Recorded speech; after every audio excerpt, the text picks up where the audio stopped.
नमस्कार दोस्तों, आज रविवार का शुभ दिन है। आज मैं कन्या भोजन कराने जा रही हूँ, इसलिए सुबह जल्दी उठकर तैयारी शुरू कर दी। आप लोग भी आज का पूरा दिन मेरे साथ देखिए। सबसे पहले हम घर की साफ सफाई कर रहे हैं, क्योंकि पूजा या कन्या भोजन से पहले घर साफ होना बहुत जरूरी माना गया है। हमारे यहाँ छोटी-छोटी जो कन्याएं होती हैं, उनको देवी का रूप माना जाता है, इसलिए उनका सम्मान करना बहुत जरूरी है। मैंने आज पूरी श्रद्धा और प्यार से कन्याओं के लिए खाना बनाया। अगर आपके घर के पास भी छोटी-छोटी कन्याएं हो तो कभी-कभी उन्हें भोजन ज़रूर कराना। देखिए दोस्तों, अब कन्याएं आने वाली हैं और हम उनको प्यार से खाना खिलाएँगे और उनके लिए खाना बनाएँगे भी।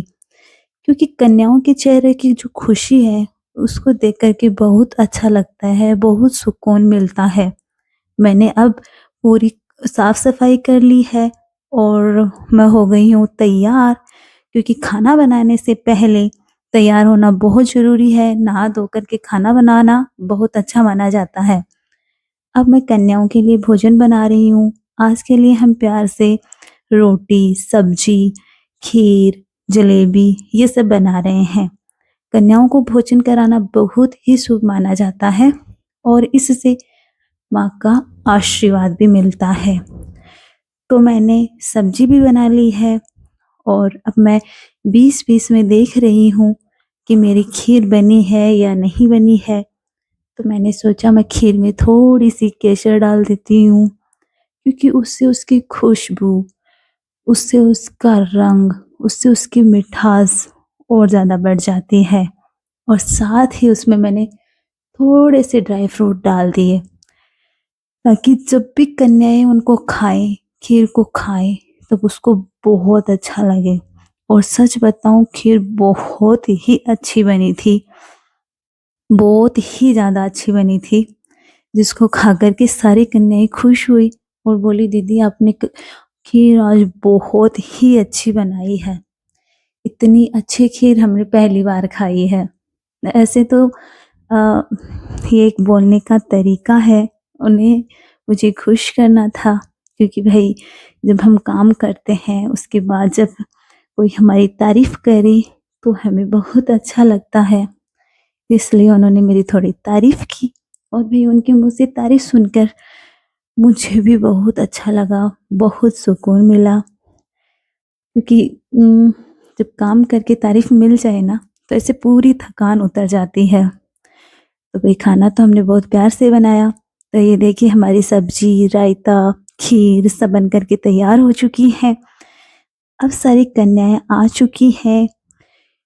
उनको बूढ़ी दादी माँ, जो ब्राह्मणी दादी है, वो उनको खाने कहानी सुना रही है। उनको तिलक कर रही है और उनको बता रही है कि उनको क्या-क्या करना है, कैसे-कैसे करना है।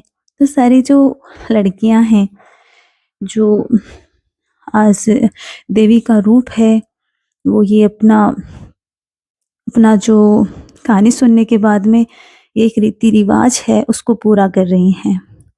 वो एक खेजड़ी है, उसके चारों ओर चक्कर लगा रही हैं, नाल का धागा बाँधते हुए और साथ ही पेड़ से कुछ ये जो उनको बोलते हैं अपन मारवाड़ी में छोड़ा वो ऐसे ले रही हैं। ऐसे बोलते हैं कि भई ये सोना होता है, जो जितना ज़्यादा ऐसे लेगा, उसको उतना ही ज़्यादा फिर सोना मिलेगा।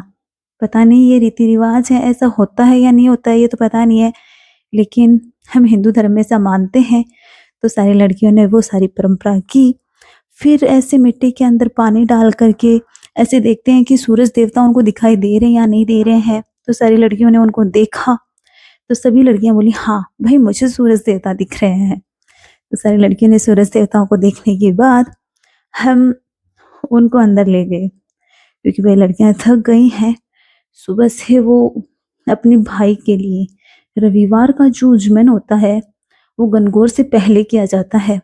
कहते हैं कि रविवार का उजमन होने से पहले गणगौर को नहीं पूजा जा सकता है और ये जो रविवार का उजमन है, ये भाई के लिए किया जाता है। तो वही सारी लड़कियों ने व्रत रखा था, सारी लड़कियाँ भूख से तड़पड़ा रही थी।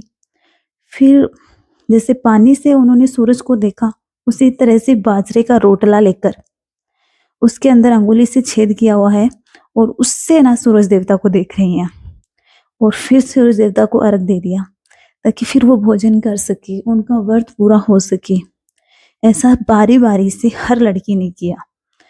8 लड़कियां थी, 8 लड़कियों ने ऐसा बारी-बारी से किया और वही मैं उनकी मदद करा रही थी। उनको कभी रोटला दे रही थी बाजरे का, कभी उनका हाथ पानी से धुलवा रही थी, क्योंकि ये परंपरा है हमारी। फिर भई हमने लड़कियों को थाली दी।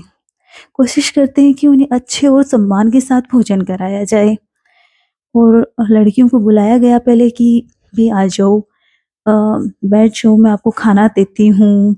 उनको अच्छे से प्यार से बिठाया और हमने उनको भोजन परोसा। ये सब माँ का प्रसाद है।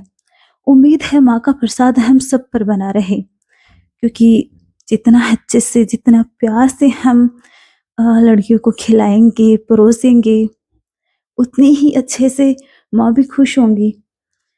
और वही मेरा ये मानना है कि व्रत के दिन या फिर किसी शुभ अवसर पर ही क्यों, लड़कियों को तो हर अवसर पर माँ का रूप मानना चाहिए, क्योंकि लड़कियों के बगैर ये संसार नहीं है।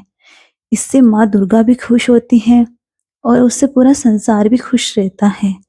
जो लोग लड़कियों को दुख तकलीफ देते हैं, भाई वो बहुत गलत है, क्योंकि ये बहुत ही निर्दयनीय अपराध है। ऐसा नहीं करना चाहिए। खाना खा लिया है सारी लड़कियों ने, उसके बाद मैंने उनको पैसे दिए, गुरु दक्षिणा दी। विदाई के समय ऐसा करना बहुत ज़रूरी होता है और हमने प्रार्थना की कि हम सब पर उनका आशीर्वाद बना रहे, माता का आशीर्वाद बना रहे। और लास्ट में हमारे यहाँ पर ये परंपरा है कि जो रविवार का उजमन करती है जो लड़की, उसके साथ जो उनकी गोरनियाँ होती हैं, वो उन्हें ऐसे मुक्का मार करके थप्पे देते हैं कि भाई मेरा व्रत पूरा हो गया है और अब मैं घर चलती हूँ, मुझे दक्षिणा भी मिल गई है। तो बारी-बारी से ऐसा सारी लड़कियों ने किया। एक लड़की इतनी अच्छी थी कि उसने थोड़ा-सा ज़ोर से मारा कि नहीं भाई मैं तो पूरा एन्जॉय करूँगी, ऐसे थोड़ी ना चलेगा, इतनी देर से वेट कर रही हूँ। तो उसने ऐसा किया और बाकी की जो लड़कियाँ थी वो ऐसे धीरे-धीरे हाथ लगा रही थी। जो भी हो, सारी लड़कियों ने ये पूरी परंपरा को निभाया और अब बारी थी उनके भाई की। अब भाई का आज तो नेक बनता है। भाई बोलते भाई मैं तो हर त्योहार पर, हर फेस्टिवल पर देता हूँ। तो भाई उन्होंने भी अपनी रस्म निभाई और आखिर में मैं आपसे यही कहना चाहूँगी कि हर लड़की को माँ का रूप